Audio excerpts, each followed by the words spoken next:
Join us for a special feature of the VW T-Roc R on snow and ice. Let's go!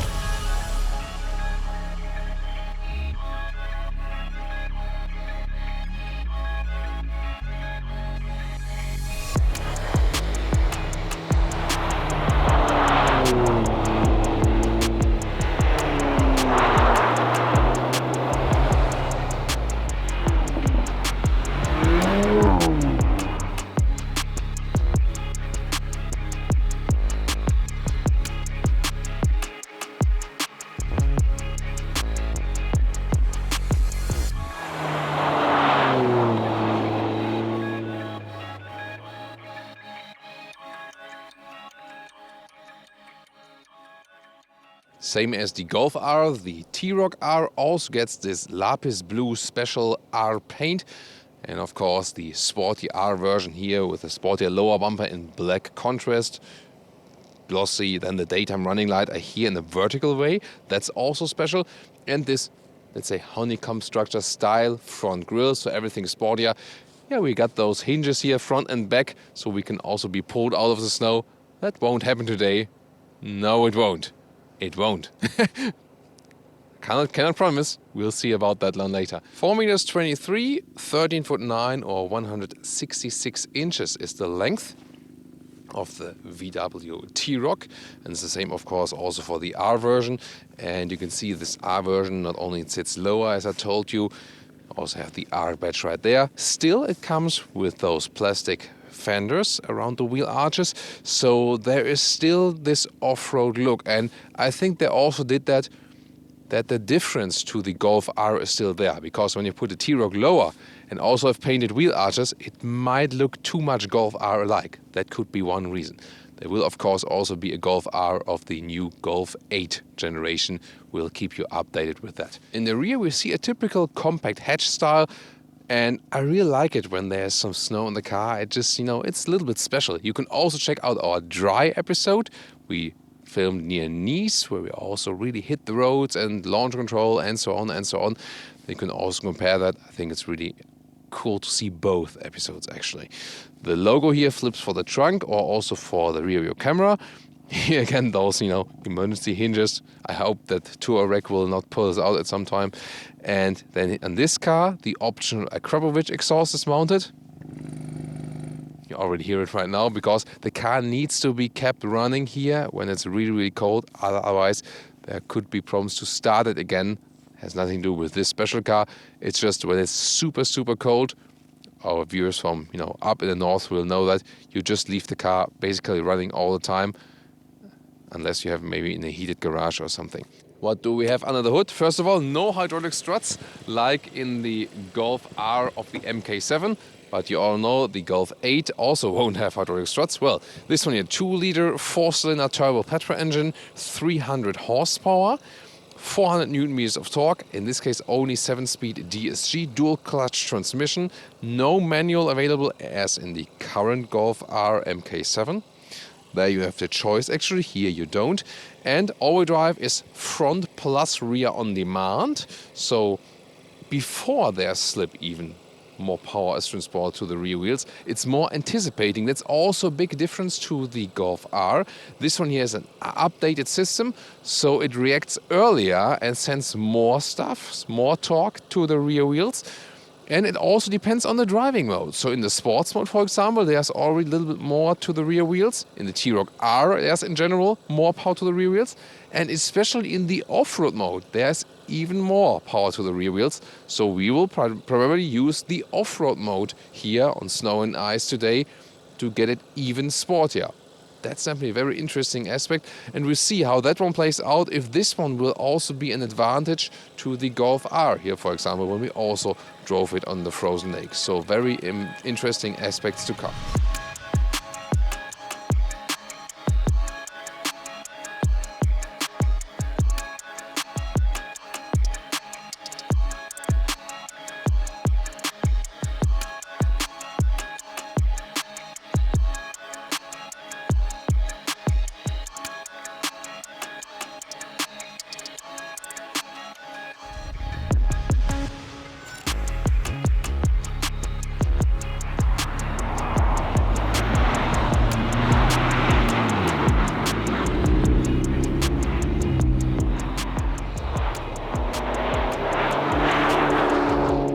dashboard, sadly again all hard pack, so those two things. I mean, yeah, a T-Roc in general 20k something, that's okay. Then a full spec one 40k, and then the T-Roc R 44k. That's even a couple of €1,000 less expensive than the Golf R, by the way. But of course, spec'd all the way as it is here, then close to 50k as well. And for that, we should expect also soft touch materials on the dashboard at the inside of the door. Let's see what the facelift brings at some point. Steering wheel with the R logo and flat bottom. Sporty, pretty cool. The active info display, by the way, those digital instruments, they come standard for the T-Roc R. So at least this is then the standard equipment. The seats, in this case here, the not necessary animal skin seats, which are also not good for those conditions because they are really cold in winter times then. So we also have as standard, that's of course good, the fabric seat with Alcantara inserts. We filmed them earlier at our first review, and of course just stick with the standard seats, save money, have it cool in summer and warm in winter, and also better grip, especially in racy situations when you have fabric and Alcantara surfaces. Now let's get inside, and you might remember this one here, the T-Roc sits higher than the Golf, and T-Roc R same as the Golf, but the T-Roc R then still higher as the Golf R. Yeah, it's not that easy, but I think you got that. So the interior overview, again, no way in a 50k car. No way. But the blue is actually quite nice. You see, quite fancy. It has a Golf layout. A lot of parts are being shared with the Golf, but also with the Polo, so more to that. Again, this compact steering wheel, white contour stitches, honeycomb structure here at the inside. That's really nice. Also the quality of the buttons here, for example, at the steering wheel. This is really very good. And straightforward design here also with a separate climate unit. I like to have that. It doesn't have to be over-engineered like in the Golf MK8. I still like to be able to also activate the seat heating in a straightforward way. Or what's your take on that? Soon more details to those screens. Just basic information. 6.5 would be standard, and optional this one, the 8-inch screen. Sadly, doesn't come standard equipped with the 8-inch screen. I think they should have also included that in the standard equipment with the T-Roc R. But even the biggest one has here still a volume knob and a zoom-in knob for the GPS. I think that's good. Then if we move further down, we have an inductive charging pad for the phone. But when you use Apple CarPlay or Android Auto, you use the normal USB-A devices. Two there are anyway. Start-stop button, then the 7-speed DSG shifting lever, no manual available. And then in the lower part, there is this drive mode selector where we can go in the off-road mode, for example, or go to the normal driving modes and then pick, for example, also the race mode and so on. And the ESC can be deactivated not only in the screen, but also with a separate button. So digital instruments are controlled via the steering wheel, and you can also have the GPS right here. So that's of course cool, flexible with those digital instruments. You can change the view that you have the GPS all over the place. Now we can see we are on that lake, indeed on that lake. And here's the catch for this system, which has the software of the Polo and not from the Golf. You can only display the map either left or right. So I have to switch it around, and then it's not in the digital instruments anymore, but just here. They say the software or the hardware even would not be capable of that processor, power-wise. Yeah, I don't know. You can zoom in and out like this. That's actually pretty cool. Or still use this knob. That's also really helpful, especially while driving. So it's a straightforward system. I like it. The software is great.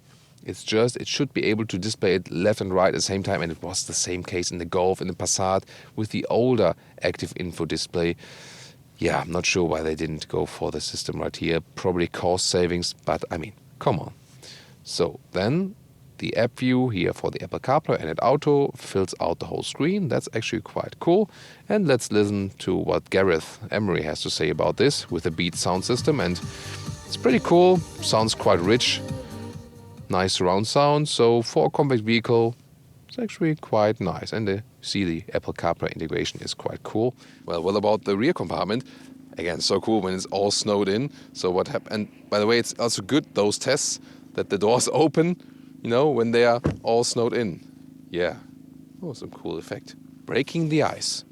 That's a real icebreaker here. Oh, some snow now on the seats. Too bad. But that's what's happening. Hey Jonas, what did you do with the co-driver seat? Pushed it all the way back? Yeah. But I have my seat as I would be driving. Hardback, of course, here at the back door. Oh, and you see you still have the black inserts here at the rear. You don't have the blue insert at the rear. They could have put the blue ones there, couldn't they? Well, now getting inside, and the shoe tab is today even more important to get all the snows from the shoes. And it's compact hatch standard. You do fit you with 4 adults, yes, but not too much legroom, although I had the steering wheel all the way out, so I could a little bit go backwards with the seat, so I could also push the seat a little bit more forward. That would also work. I could still drive that. So 4 adults do work, but not, in an abundant way. Headroom does exactly fit, also with my beanie. And if I would not have the panoramic roof, there would be a little bit more headroom. Come closer for the panoramic roof, because that's quite cool. We won't open that here at the moment, because it might get wet then. But you can open it all over the place, almost. So like up till here. That's pretty cool. And even if it's closed, it's leaving more light in the interior. And that's, of course, pretty nice. So now to the rear hatch, and a lot to discover here. First of all snowed in now. That's pretty cool after some drifting actions. Oh, it's really like an iced hinge right here. Wow, it's all the way ice now. Wow. So that's where we could be, pulled out, actually. So if we would land in the snow barrier, but it did not happen today. So yeah, kind of proud of that. Definitely. So big question was, for example, does the rear view camera, which is hidden behind the logo, flip even when it's like snow and ice? Yes, it always worked, actually. So that was pretty cool. And you see it still works also when I flip it here. So they thought about that. It's also experience to be gotten here.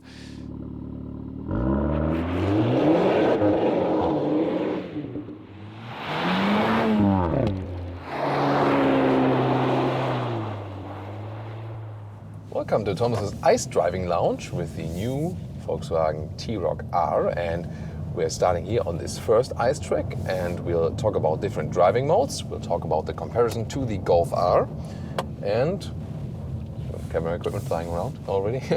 And we have the G-force monitor here as well.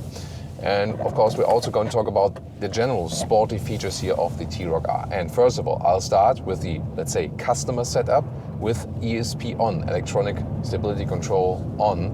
And the funny thing is, it really drives like on rails, Even if you, enter the corner a little bit too fast, here, car is braking out, it's being caught in, and I don't have to work so much with the steering wheel. Even if I hit the throttle a little bit harder, everything is fine. Here, I slide out a little bit, then the individual wheel is being reduced in speed, and you're actually quite safe, although we're driving on ice. But we have studded tires, so we have about, ice is less grip, of course, then with studded tires. The overall result here is 50% grip, as we would have on the dry asphalt.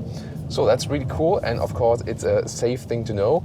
Nevertheless, you cannot, that's, when you put the wipers here, but sometimes, then it's snowing a little bit, then we have to do the wipers.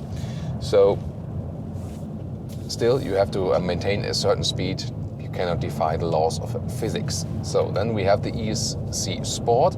That is allowing us a little bit of play, for example, and then we can also put this D, the shifting lever, to the M mode. Then we are staying in the different gears. We can also use the shifting pedals. That's of course a lot of fun. And when, for example, I'm here at the outside of the corner and accelerate out just a little bit, then I can slide out just a little bit with the ESC Sport.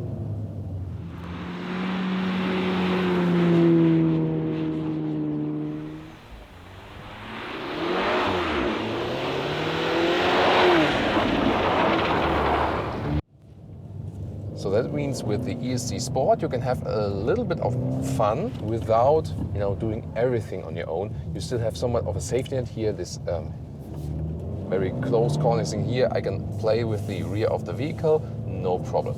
Front wheel drive plus rear on demand, but we already know, told you earlier, the T Roc R sets more power to the rear wheels than the Golf R, or let's say, like not in maximum, but maximum is 50-50, but earlier, that's the thing.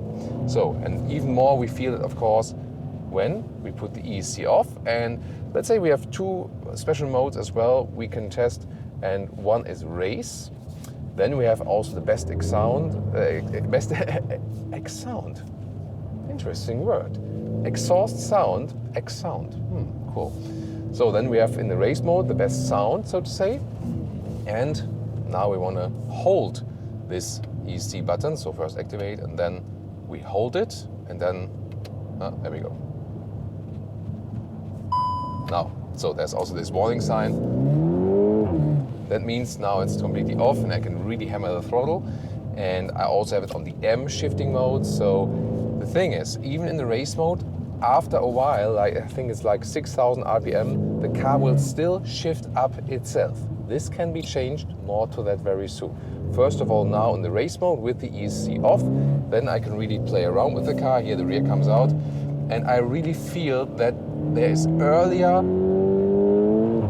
there it was, a little bit over 6,000 RPMs, then the car was shifting itself from second gear to third gear. So indeed, if you compare it to the Golf R, I feel there's a little bit earlier torque on the rear axle, and that's of course really helpful here when doing some drifting and stuff. And in off-road situations, it would also be definitely helpful. So this is another development they made right here. And this is also one thing that leads to the VW T-Roc R being possibly a little bit faster here on those IS tracks.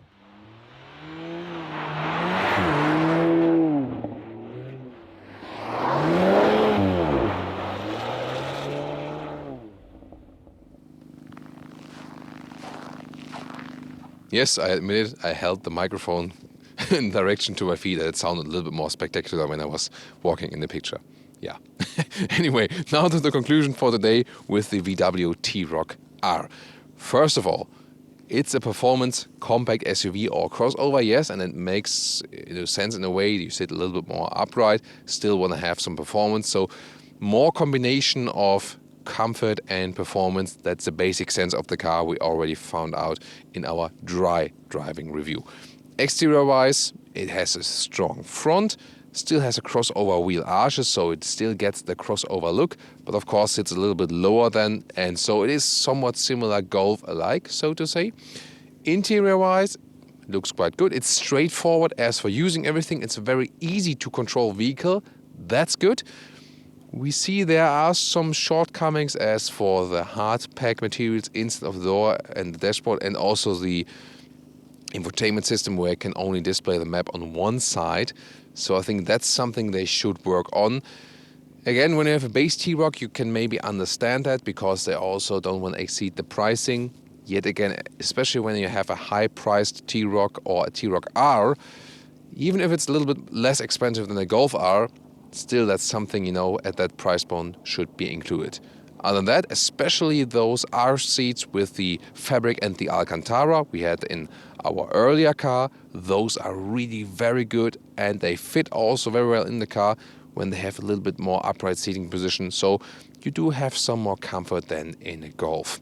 Driving wise, of course, both cars come somewhat in the same direction, because they also share a lot of parts, technology-wise and so on. Same engine, same transmission and so on. Yet again, there is some difference because you sit a little bit higher, and on dry road, the Golf R is faster, yes. But it's really interesting that here on those conditions here, this one could be the better car, because then again, with leaning in the corners, you have an advantage, like with the rally vehicles. They also have softer suspension, whereas on dry racetrack you put a harder suspension. Then again, with the off-road or all-wheel drive system, that rules the torque a little bit earlier to the rear. That's of course very helpful. And then you're a little bit more flexible as for the off-road mode, which also again boosts the rear torque and reacts a little bit better, and so on. Well, but race mode, there you still have a little bit better sound when you have that one activated. Which one would I pick still here for the track? I mean, here, this car actually makes more sense than the Golf R, and you can actually also drive it faster, or maybe even easier, but still the Golf R feels a little bit racier because of that lower precision, and that's definitely a matter of preference. I'm not sure. I think because this lake here for me belongs to the Golf R somehow still, because I've been driving the Golf R here all those years. Maybe I also have a strong emotional connection to that for this case then. But for most customers, this car could make more sense. Also, of course, for the everyday driving life. Yeah, but at the moment, the MK7 Golf also has those soft touch materials on the inside. So, to me, an interior is also very, very important. So that's why I could maybe still go for the MK7 Golf R. Let's see how that one will look like with the MK8 Golf R, because next year, when we're back right here, probably we will have that phone for you. So stay tuned here on Autogefühl. I hope you really liked our insight for today.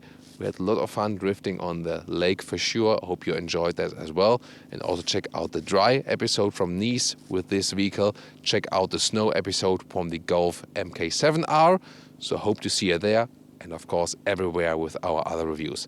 Thank you so much for tuning in today. Thanks to Jonas for all the camera magic. And see you next time.